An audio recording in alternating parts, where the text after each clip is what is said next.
boleh pimpin doa? Semuanya. Ya.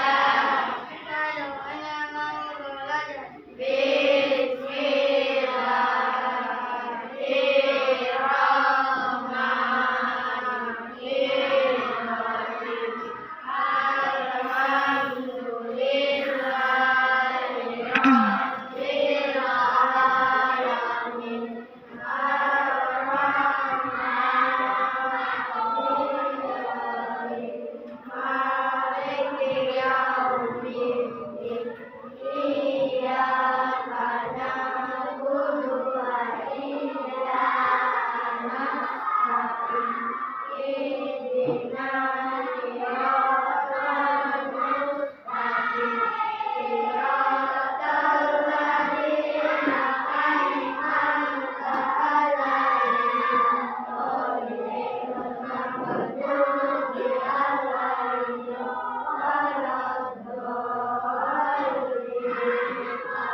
anak-anak itu ada gaun atau sedang. Ada yang tahu apa itu gaun atau sedang?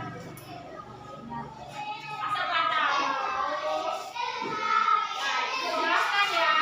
Gaun atau sedang itu terjadi karena bunyi yang dipancarkan oleh dinding yang jaraknya tidak jauh dari sumber bunyi.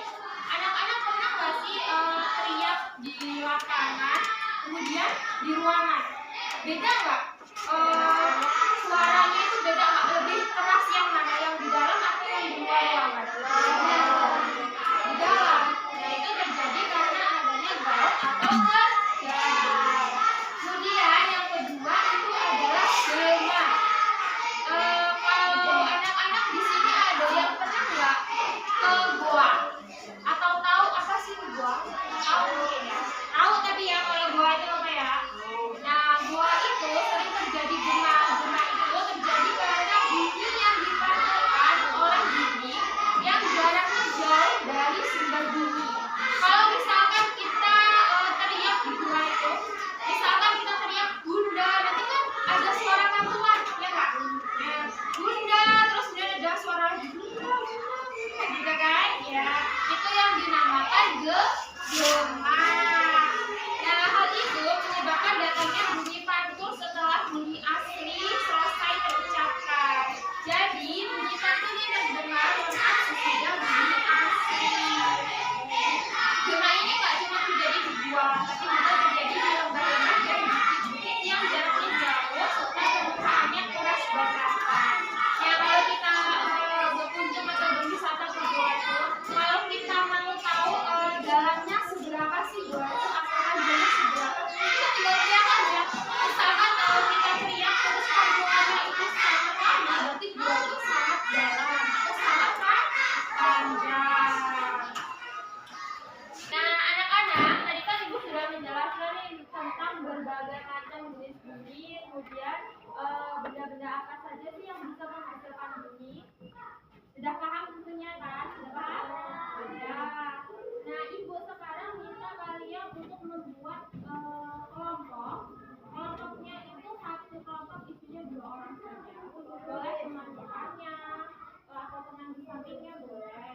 Nanti Ibu minta kalian mencari barang-barang yang ada di sekitar kalian yang menghasilkan suatu bunyi.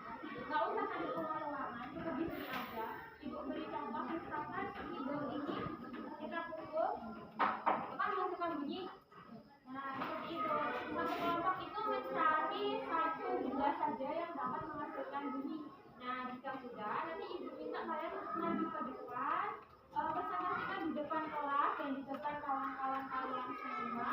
Bagaimana sih benda itu dapat menghasilkan bunyi? Ibu beri waktu kalian 15 menit. Sampai sini ada yang ingin ditanyakan? Sudah paham semua ya? Oke, anak-anak sudah 15 menit. Apakah sudah selesai semuanya tugasnya?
percobaan nih.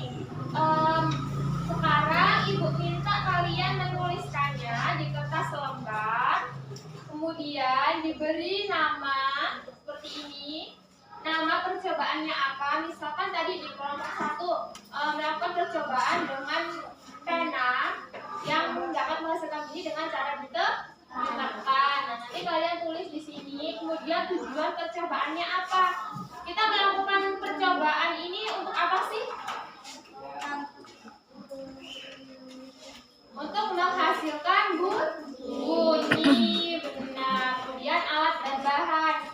Misalkan di kelompok 1 tadi alat dan bahannya itu ada pena, ya sudah tulis saja di sini pena. Kemudian kalau misalnya ada meja, tulis saja meja di sini pena dan meja.